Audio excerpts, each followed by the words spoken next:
Take the exit. Turn right into the drive-thru. Nope, I'm making dinner tonight. You don't have time. Josh has practice. Oh, that's right.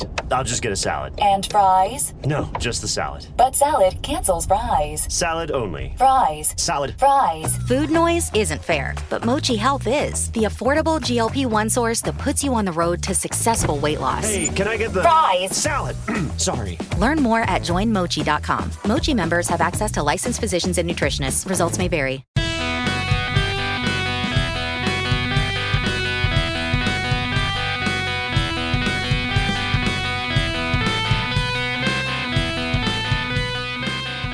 Welcome, everybody. Welcome to another episode of PEM Rules, the Pediatric Emergency Medicine podcast. I'm your host, Yaron Ivan, as usual. And today I'd like to discuss a very important topic that unfortunately, or maybe fortunately, we don't see very often in the Pediatric Emergency Department. And despite our excellent training sometimes, those are some of the most challenging patients we have. I'm talking about when I see a child and I suspect he or she have a rheumatological condition. So rheumatological conditions are vast and very complicated and challenging. They have a lot of antibodies to check and a lot of things on physical exam to pay attention to. And that is exactly why I asked Dr. Robert Lowe to come on the show and discuss with us how to work up and how to identify the patients with the rheumatological or autoimmune condition. So welcome, Robert, to PEM Rules. I am super excited to have you. Just so you know, everybody, Robert and I have been planning this for over a year. Between him being almost the only pediatric rheumatologist in Las Vegas and me being busy, it took that long. So I'm super excited that you're here. Thank you very much, Robert, for your time. It's a pleasure. I'm going to introduce you briefly and you tell me if I got anything wrong. Okay. Robert, you are originally from Seattle, Washington, but moved a lot. Yep. In your life. I guess you used to live in Maryland. Yep. Next to the NIH. That was probably very inspiring. It was. And your dad was a physician there? He was a cancer researcher.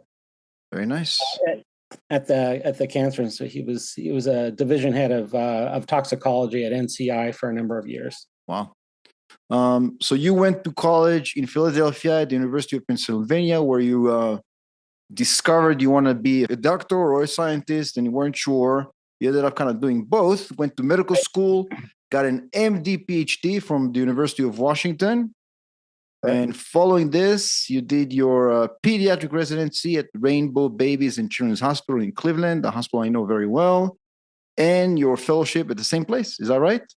That's correct. The fellowship was actually a split between Cleveland Clinic and Rainbow Babies. And even though anybody that's from Cleveland knows that they're kind of arch enemies, they had to collaborate because they didn't have enough pediatric rheumatologists to qualify for two full-time pediatric rheumatologists in order to get accredited. So we spent part of our time at Cleveland Clinic and part of our time at Rainbow Babies and Children's Hospital, which was a pretty interesting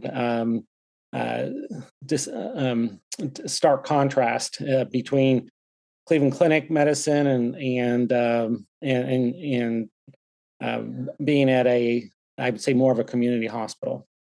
Interesting. And that seems to be the theme even today. I got to be honest with you. I've been a pediatric emergency doctor now for almost 10 years, and it seems that there are very, very, very few pediatric rheumatologists to consult with, which is why we're very excited to have you in Vegas. Super helpful. Robert, currently you serve as the founder and the medical director of the Juvenile Arthritis and Rheumatology Care and Research Center here in Las Vegas. You're also a clinical assistant professor at the UNLV School of Medicine, and you are one of the only two board-certified pediatric rheumatologists permanently in the state of Nevada. And correct me if I'm wrong, for the longest time, you were the only one. Is that right? That's correct. After COVID hit, and the helpful pediatric rheumatologists that were coming up from Children's of LA for a few days every month, they weren't allowed to come to Las Vegas because of the concern about quarantining for a couple of weeks coming from a hotspot like Las Vegas. So I inherited about 1,000 kids over a period of a few weeks. So we certainly need subspecialists like you in the city. Super excited to have you today. And if you know the show, you know the first question, and I'm very curious to know your point of view. What is your definition of a good pediatric ER provider? One who does what? I think one who listens and continues to think about what might be going on and doesn't make a snap decision. I know pediatric rheumatology is about as far as from pediatric emergency medicine as you can get in terms of the amount of time that you have to spend with patients and the acuity level of the sort of things that you need to address. But I think one thing we have in common is being a careful listener and not jumping to a diagnosis too quickly, because that's when I've been called for consults from ERs.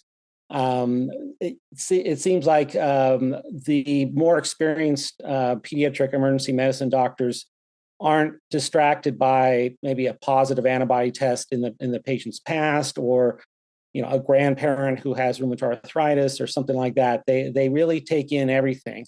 And because the diagnosis is really almost always in the history when you take it, and I know that time is so precious in the ER. That's not easy to do, to sort out what are the critical issues, but not jumping to it too quickly is what I see in really the best emergency medicine doctors that I've worked with.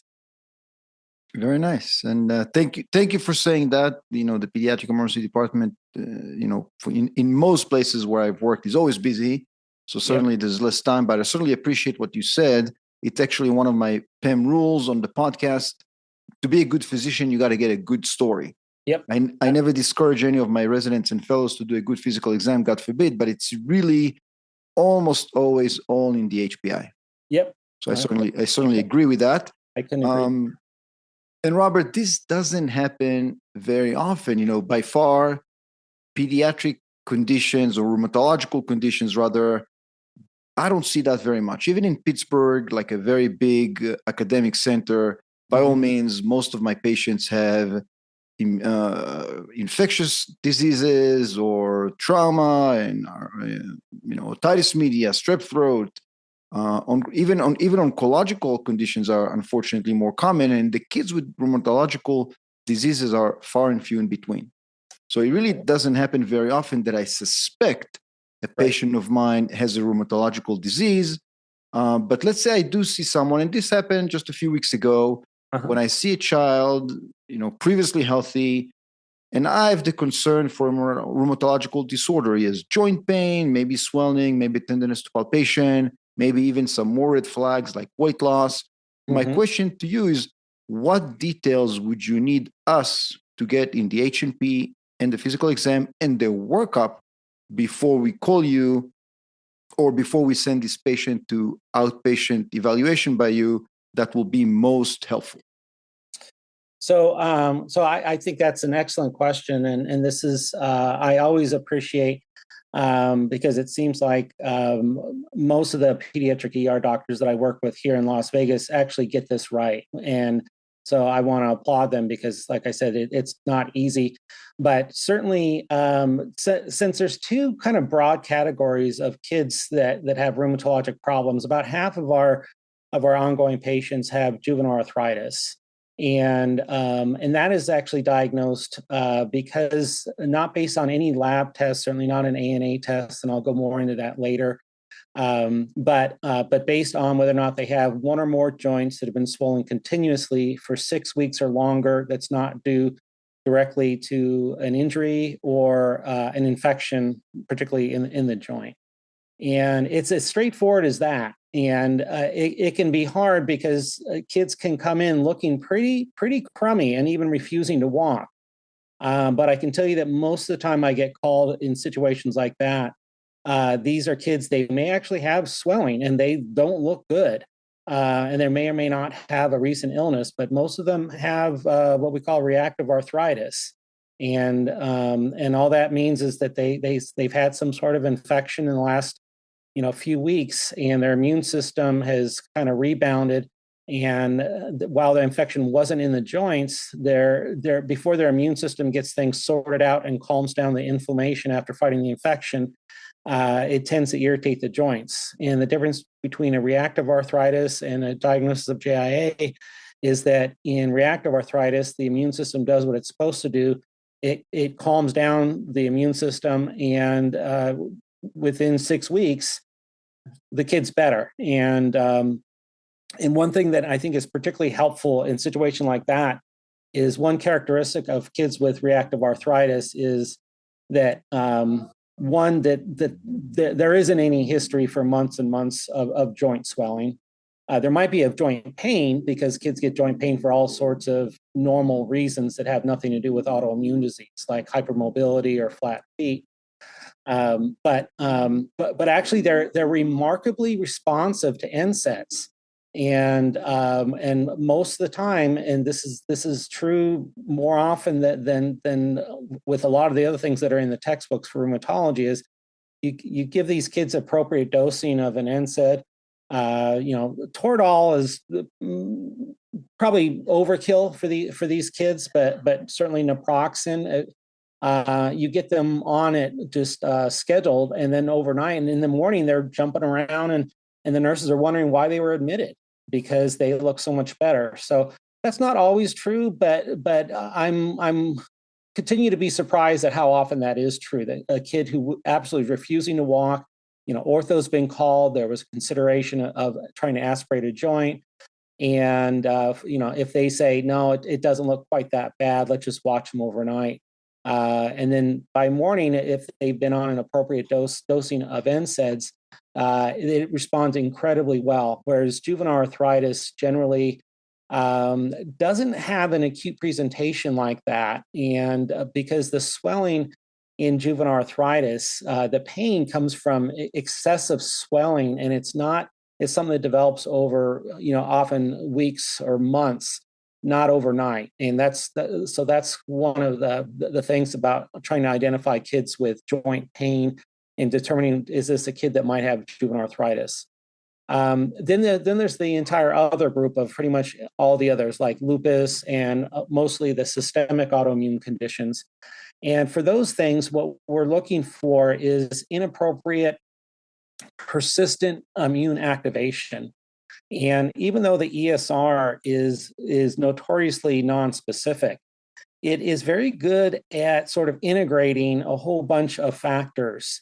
And so if a kid has been having an ESR of 22, which is a little bit elevated, but they also have a C-reactive protein that's a little bit elevated, I don't get too excited about it, because that ESR is elevated in proportion to what you would expect from a CRP or an infection. Okay. What really gets my attention is if there's a high ESR, like let's say 60 or 90 or 100, and the CRP is normal or almost normal. That is very concerning to me. Now, there is a window in which we do seem to catch these kids where they are getting over an acute infection, and the C-reactive protein will normalize faster than the ESR. But generally, the ESR won't get up that high if it's an acute infection. So a high ESR with a normal or near normal CRP is a big red flag. And in those cases, what I usually will recommend is to get our basic labs, so a CBC with diff, a CMP, in particular a CMP, not a BMP, because I do want to know if the liver enzymes are okay. And then the ESR and the CRP those are the main inflammatory markers that I look at. And I really can't interpret an ESR without a CRP, because if I only have a high ESR and there might have been some infection, it could have just been an infection. So that would be one thing I would strongly recommend. Don't get an ESR without a CRP if you think that you might be calling a rheumatologist, because we're going to really appreciate that information. And then there's the secondary inflammatory markers that tend to be more frequently elevated in rheumatologic conditions than in regular infections. And that would be the D dimer, which we're not looking for kids that necessarily have a clot that we're thinking about, but there are, when the immune system is chronically activated, they do tend to be in kind of low grade DIC. So where you can get a D dimer of 1.5 or even 8.5 when there isn't a clot.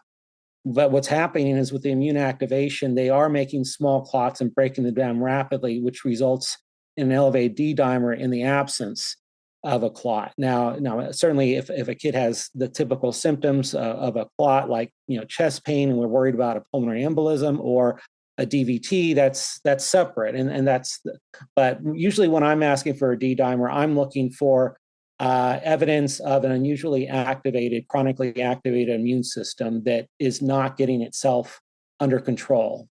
The other ones are ferritin. Again, I'm not necessarily looking for whether or not the child has an iron deficiency anemia. Ferritin is very, very sensitive. So that is kind of like an ESR in terms of the fact that it can be appropriately elevated. Might be, over 100 in a kid that's very sick. But if you see a ferritin that's in the hundreds, or heaven forbid in the thousands, you're dealing with a whole different animal that's almost definitely going to be rheumatologic, and it could be something very serious. One of the things that scares us the most is something called macrophage activation syndrome. And this is kind of like a cytokine storm, similar to what people think of with COVID. It's a little bit different, it turns out, in the details, but the bottom line is the whole immune system is so activated that you could get a bone marrow and their macrophages are consuming cells within their bone marrow. Now, obviously, we don't do that for everybody, but that is the scary thing about macrophage activation syndrome, is that but by the time kids can be diagnosed by REACH criteria, there's a 50% mortality rate.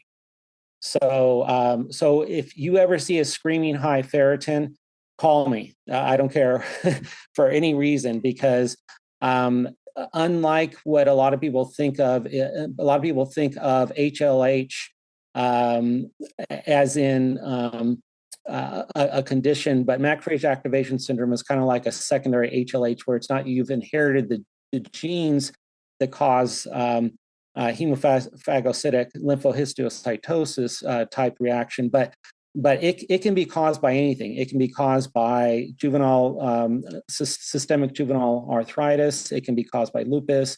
It can be even caused by a severe infection. And these kids, when their immune systems are pushed this far, they will uncouple, and they can progressively go into liver failure, kidney failure, respiratory failure. Now, it's not overnight, and so it's not something that you need to worry about like that. But I've met a number of senior pediatric rheumatologists that would argue that every child that comes in to the hospital with a fever should get a ferritin.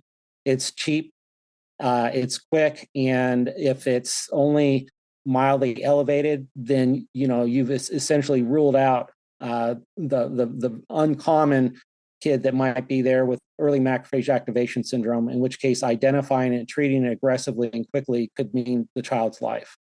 But those kids look really sick. So they're not going to be a kid that comes in with sniffles that's going to have a high one. But this whole idea of culture negative sepsis in rheumatology, we think a lot of that is probably most likely macrophage activation syndrome or some form of it, where there isn't an infection, but it looks like it because the whole immune system is just starting to consume the rest of the body. And but in any case, so those inflammatory markers. One other thing too is I always appreciate with a urinalysis just to double check there's no protein in the urine, is to always get a random urine protein to creatinine ratio. Because what do you do with a protein of 1+ or 2+? Is that a problem? Well, if it's concentrated urine, it may not be. But if it's not concentrated, and you can sort of look at the specific gravity and say, well, it's concentrated, it's not, the easiest thing to do is to use a roughly constant urine creatinine to normalize the amount of protein in there that will be concentrated if the urine is concentrated. So right there, I can say, okay, I don't have to worry about proteinuria if this is under 0.20 or if it's close. So, and there are some exceptions to that, interpreting that. Little kids can sometimes have a slightly high urine protein to creatinine ratio because they have so little muscle, they don't have much creatinine. So that ratio actually looks a little bit higher in a dangerous area, in which case I just look at the total urine protein. And if it's awfully low, then there's less concern. But those are the sorts of things that are very, very helpful for me. Now, if we have a kid who, is in the right demographics, maybe a teenager or something, they do have a history of just like seeming like they've been sick for weeks and weeks and weeks. They've been to their pediatrician, they've been to the ER, and they're just not getting better. Then things like lupus and lupus-like conditions are definitely much more on the front burner in terms of excluding, depending on the age. Now, 5-year-olds don't get lupus, but they can get mixed connective tissue disease, which is a cousin of lupus.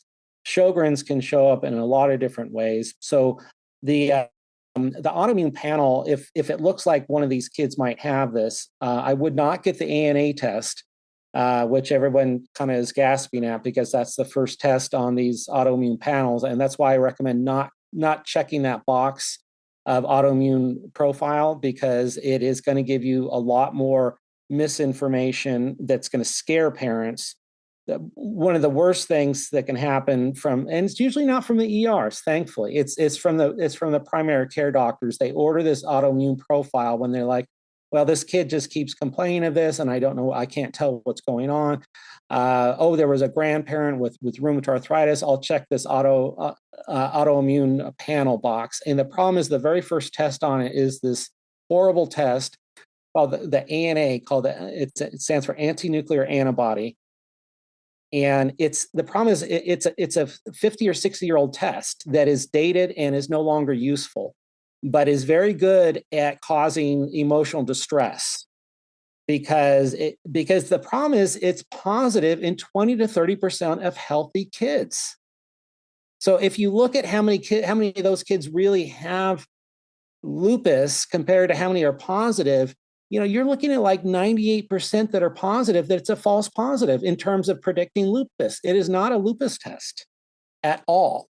And lupus is not something that you're ever going to diagnose just based on an ANA. It's going to be on the whole clinical picture, the history, the symptoms, So this is the whole idea about pretest probability. I mean, if a kid doesn't look like there's any chance that they have lupus, and by the way, lupus in kids is typically severe, at least when they come to medical attention. In adults, it can be very mild. And so a lot of people might know adults that say they have lupus, they look perfectly fine. They take their hydroxychloroquine every day and they're fine. That's not usually the case in kids. The kids with lupus often look quite sick, or they're going to be sick very, very sick in a matter of weeks. So you don't do an ANA test to an otherwise healthy looking kid. I don't care what the family history is.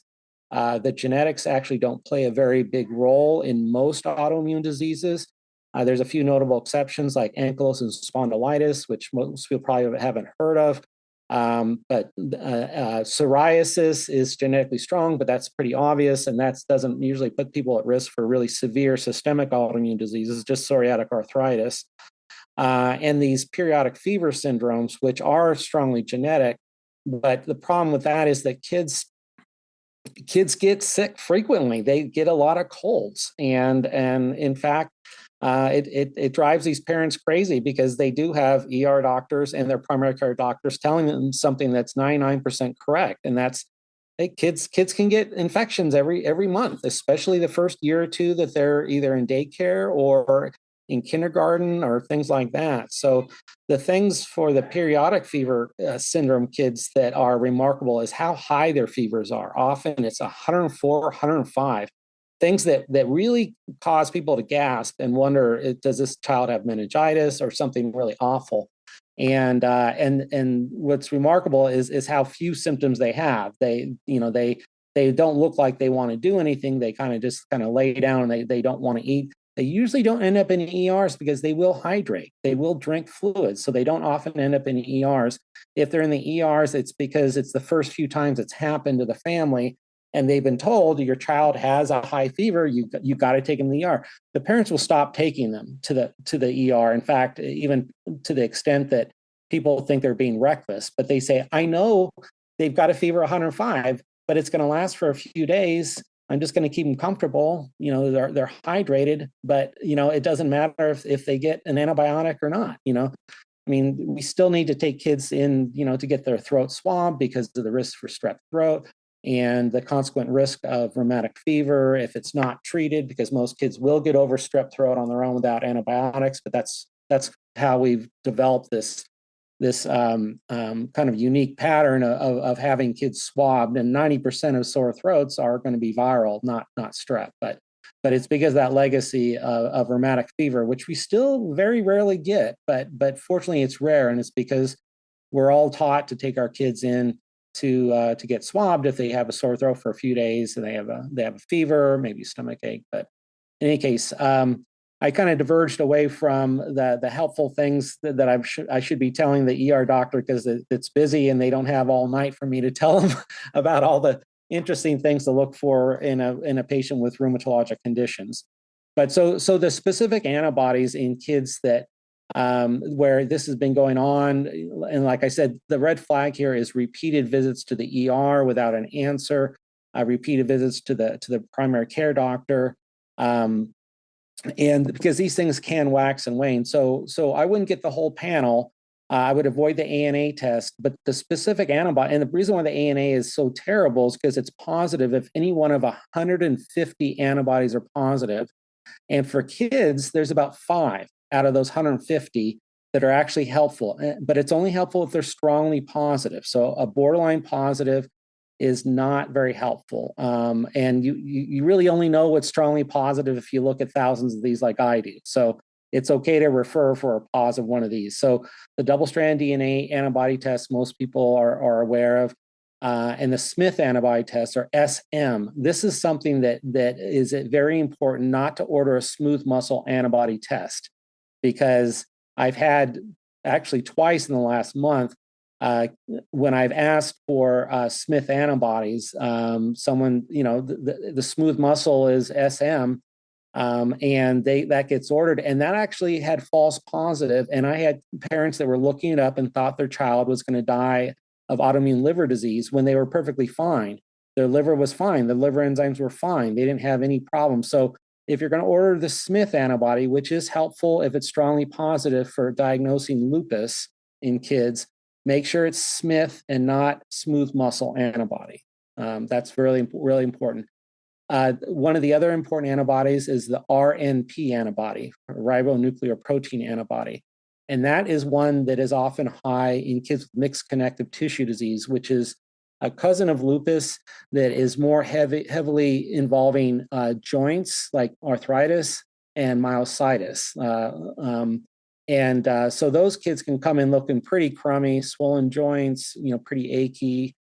But the problem is the RNP antibody is frequently borderline positive, and which we can usually ignore if they don't have all these other symptoms. And something that's been even more problematic is having had a COVID infection can cause you to have a weakly positive RNP antibody. And there's actually they've actually lined up. There's some molecular mimicry here, which is disturbing.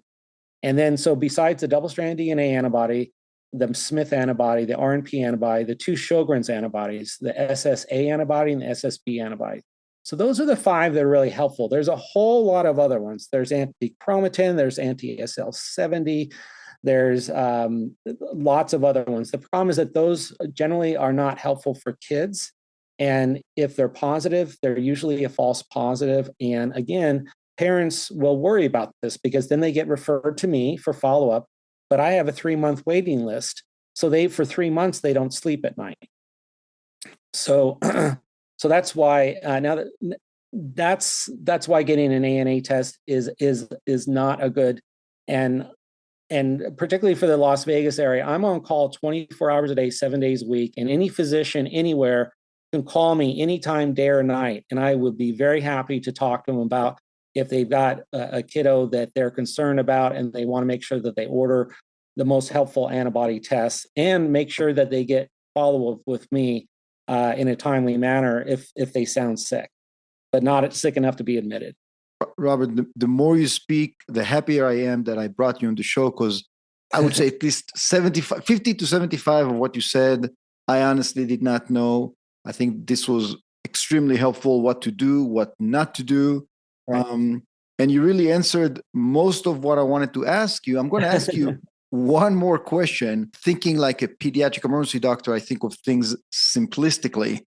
I always learned in pediatrics, in general pediatrics and pediatric emergency medicine, that weight loss is a very, very big red flag.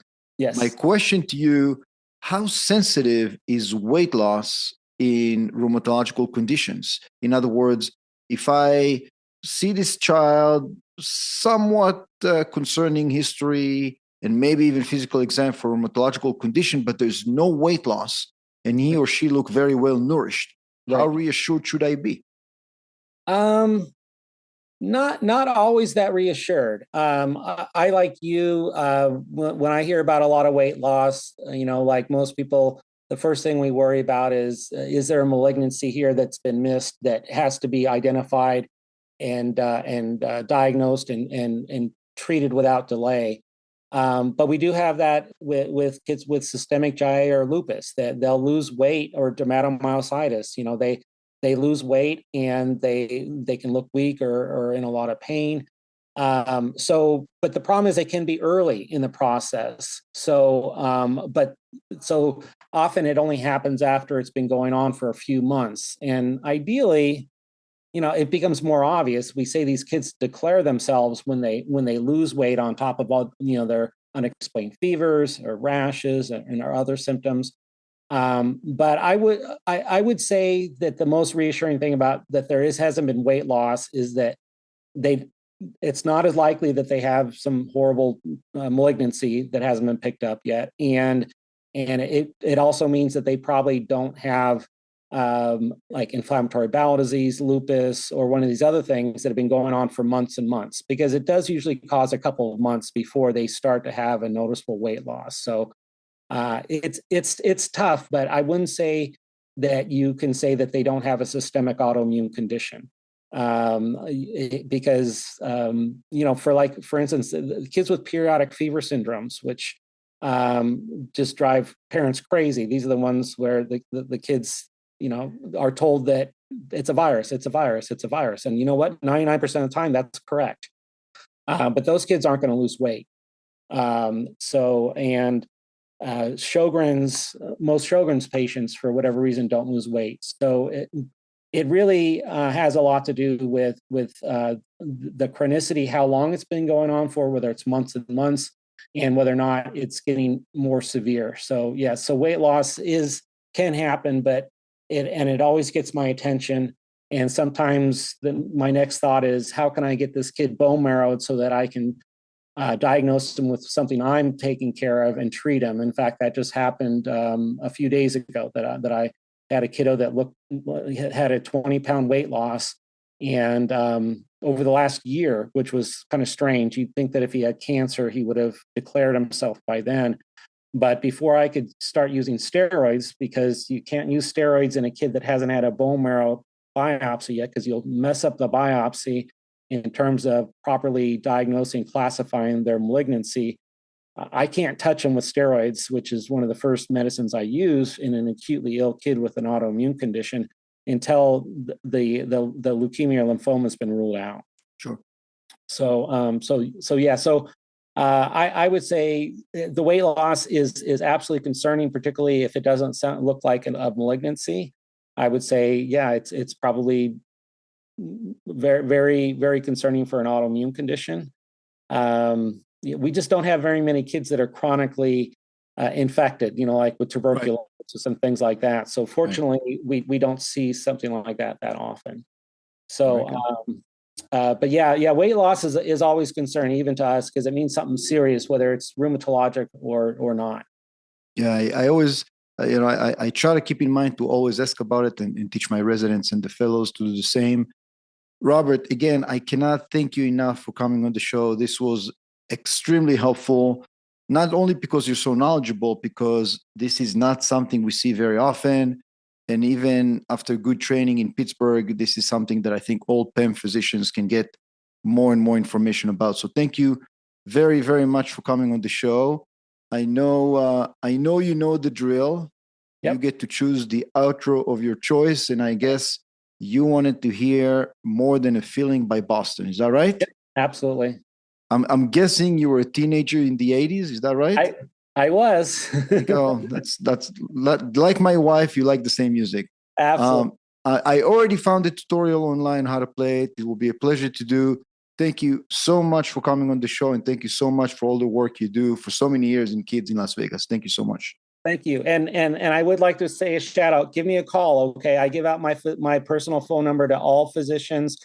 I'm here to educate and help take care of these kids. And you don't have to have a great reason. I love to teach, if you're an ER doctor, don't hesitate to call me anytime, day or night. I always relish it, and I love working with my emergency medicine colleagues. Thank you so much. Thank you so much for saying that. And again, thank you so much for your time.